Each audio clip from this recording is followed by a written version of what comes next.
Hello, today is the 28th of March 2011. Welcome to the Silver Log, and today we'll take a look at the silver inflation adjusted chart. But before we do, I want to go over a little word jumble here, which has a clue.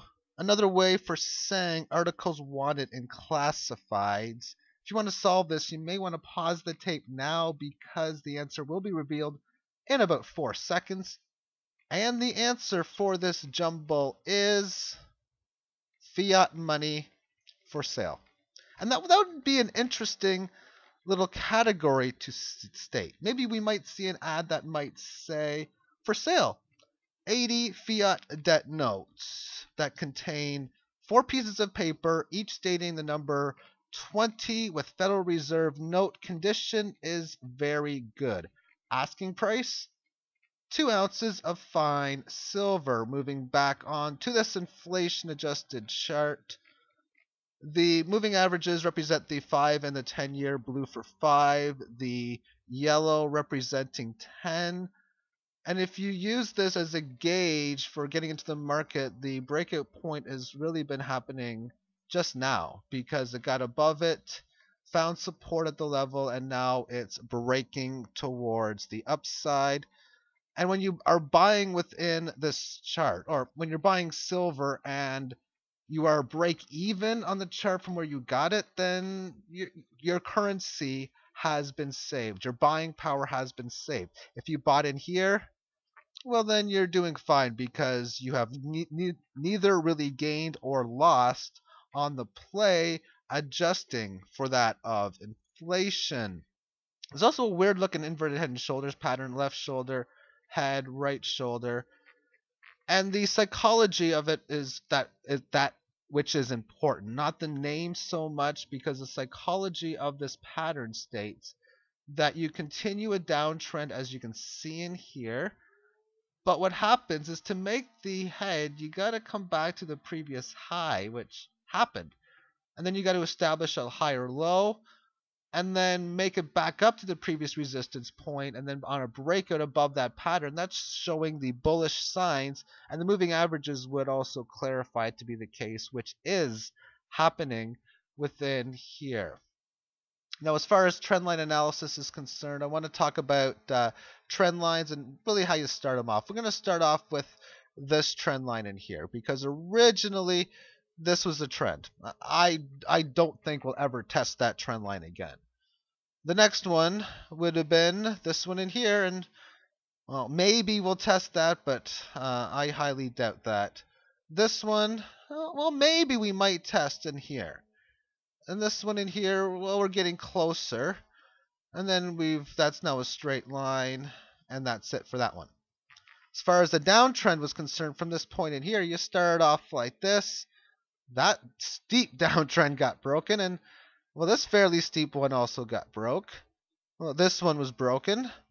Well, that one broke. This one broke. This one broke. This one also broke. So did this one. We've just taken out that. So what's the next one? In here and here. We'll keep drawing this line until it does something like that. If, of course, it ever does something like that, because this isn't nominal, this is inflation adjusted. Getting back up to wherever this 300 level may be, that's probably going to mean silver is overvalued, as it was back in 1980. But when it gets back up towards here, I don't know what that level is going to be, because we could come back up here and retest the previous high from 1980, but it might be 500 or 1,000 or 2,000, because there should be added inflation along the way. Therefore, the next trend line would be something like that. That's not a straight line, but that was fairly straight from, well, me anyway. And there we go, something like that. Support in here. It went below it, but it's recaptured it. That's a very bullish sign when you go below a trend line and then reverse it. Almost as if you can state this move below to be that of a failed move, which oftentimes can create fast moves. And the fast move on is pretty much just begun. Another trend line, a parallel line to this one, connects now three resistance points, the third just being established now, an area where resistance probably is probable. At least you can use the psychological aspect and stay. If you come back down and then go higher, that's bullish. If you break above this, then there's parabolic unusual signs that would normally state, okay, sellers don't want to come in when they normally should, that oftentimes can make a massive breakout happen towards the upside. So understand the psychology for that fact. If we happen to come back here, then the trend would still remain in that of an upward trend. But for now, it's obviously having a very big move to the upside. And these moves can get a lot bigger. I'm going to change the color because I'm sick of the orange. I'm going to switch it to red now. And if we take a straight line from this low to this high, something like that, then if we take it to this bottom, what do we see? Well, it hit this trend in here, but not the same type of impact that it had in the 1970s compared to today. If we take a line from the total bottom to the total top, then we would get something in the nature of here.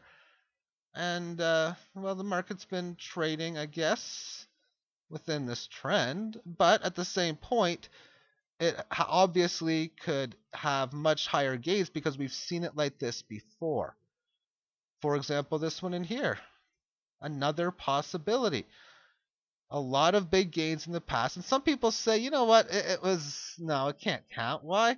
Because of the conspiracy of the Hunt brothers. They cornered the market, so I don't count it. Well, that's fine and dandy, but if we look back at what happened within the Hunt situation, these were very rich people who understood that fiat money wasn't that good of a play, and they realized by switching that for silver, and they wanted physical, then that would be a good inflation adjusted play.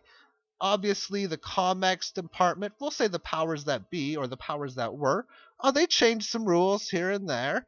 The big moves lower. Why? Because they knew they were leveraged.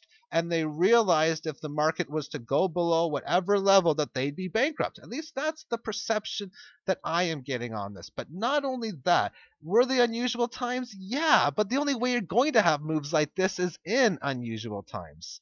And are we in unusual times today? I think it's even stronger than it was back then. No, there's no major pawn shows like the Hunt brothers buying silver, but a lot of little things can add up to more than one big thing. So the culmination of so many people wanting to get into silver at this point, some people for a few dozen ounces, a few hundred, a few thousand, maybe even into the low millions, are coming into play right now. So a lot of exciting times and reasons for those moves.